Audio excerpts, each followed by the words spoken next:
جو شخص بروز جمعہ بعد نماز عصر 7 مرتبہ اس دعا کو پڑھے اس کے نامہ اعمال میں 1,00,000 نیکیاں لکھی جائیں گی، 1,00,000 گناہ بخشے جائیں گے، 1,00,000 حاجتیں پوری کی جائیں گی اور 1,00,000 درجے بہشت میں بلند کیے جائیں گے۔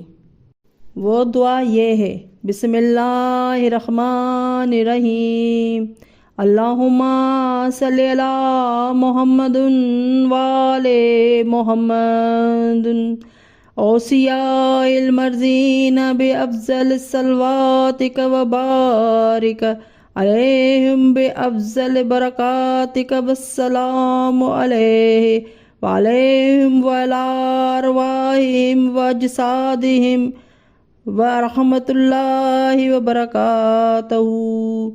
ترجمہ: ابتدا اللہ کے نام سے جو بڑا مہربان اور نہایت رحم کرنے والا ہے۔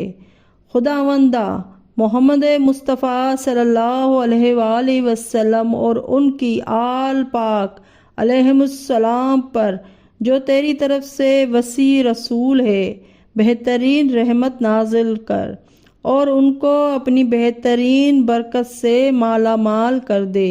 حضرت محمد مصطفیٰ صلی اللہ علیہ وآلہ وسلم اور ان کی آل پاک پر سلام اور ان کے روحوں اور جسموں پر سلام اور خدا کی رحمت اور برکت ہو۔